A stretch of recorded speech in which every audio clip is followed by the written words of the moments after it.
ask it to me. I can't see it really. There you go. How can we get you to come to Pennsylvania? Huh? How can we get you to come to Pennsylvania? Well, look, consider the invitation accepted. And I've already come a few times. We did some grassroots voter mobilization already, and after I dropped out of the race, come this right now, you got me, held my feet to the fire, you have my commitment. Pennsylvania's a must.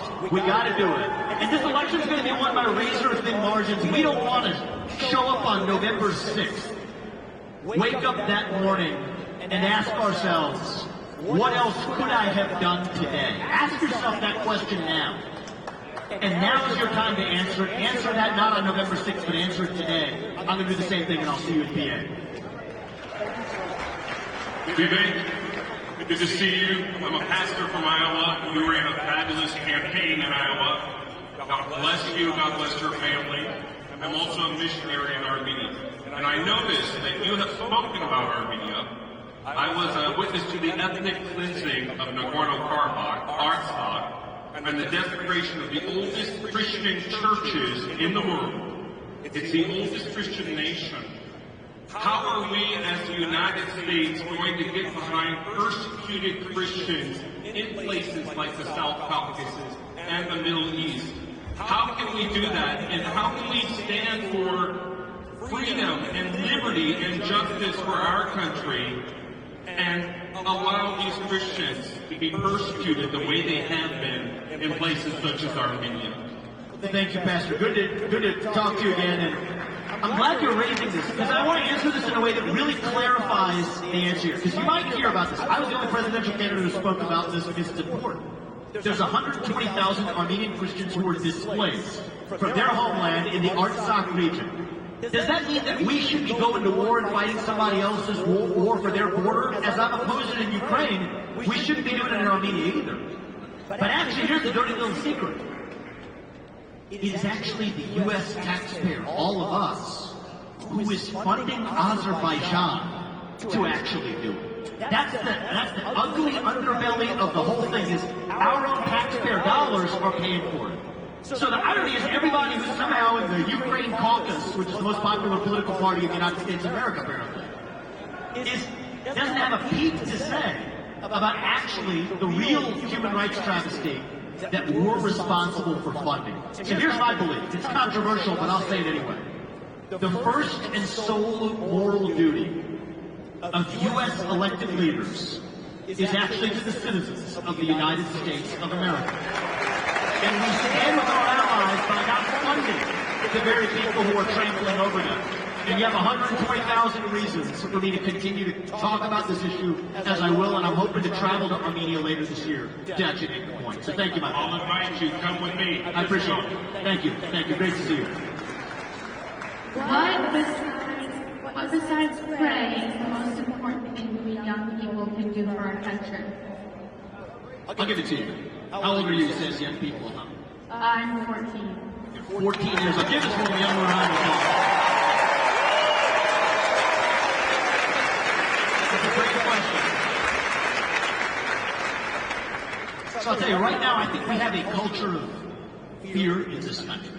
Spread like an epidemic, faster than COVID-19, okay? All 60 directions. COVID, maybe it'll spread a little bit of cough this way. Fear spreads all directions. Here's my ask of you. When you find yourself in a room, and you are the only person who believes what you do, I'm going to ask you today to stand up and say it. Say it with a smile. And say it with conviction. But part of respecting your neighbor and your friend is to tell them what you actually believe. And if you do that, you know what? Fear has been infectious, but courage can be contagious too in this country. It just requires more people like you to actually step up and show it. So yes, pray, number one, and number two, speak your mind and don't apologize to anybody for it. That's really what it means to be a young American today. Thank you.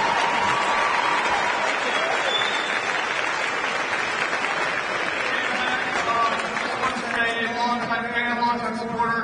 I'm 18 years old. I'm here from Grand Rapids, Michigan. And seeing your passion, seeing your drive is just so encouraging to a youngster like me. One day I want to be on the stage like you, encouraging young Americans, young and old in this country, just like you. And my question for you as a Christian, in the political landscape, in the political arena, how can the Christian Church of America, which is so important to revitalizing the American dream, how can we get involved?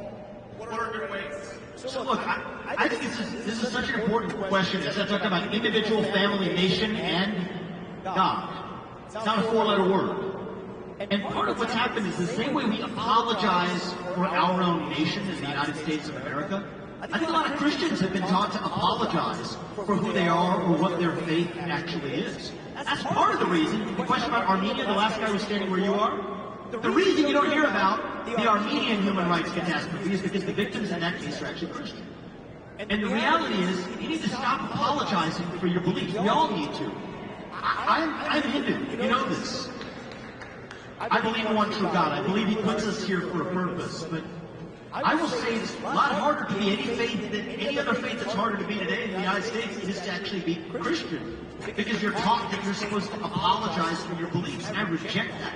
Our founding fathers rejected that. And so part of this is going to require some sacrifice, even when it's not popular to say. Tell people why you believe in God. Tell people why you believe in Christ. Tell people why you live the life the way you actually do, and embody that by example. And here's what I see, especially young people. You said you're 18. A lot of young people are quietly hungry for something bigger. Right? They've been served social media algorithms. They've been served other religions. Wokeism, transgenderism, climatism, COVIDism, globalism, Fauciism. You go straight down the list. These are the climate religion in particular. Why do you see people bending the knee to Greta Thunberg being some type of modern Joan of Arc figure? It's because if you stop believing in God, you're going to believe in some other false idol instead. You might as well believe in the real thing. And I would ask you to make sure you're expressing your beliefs to give other people the permission to express theirs too. Thank you, my man. I appreciate it. Hi, Vivek.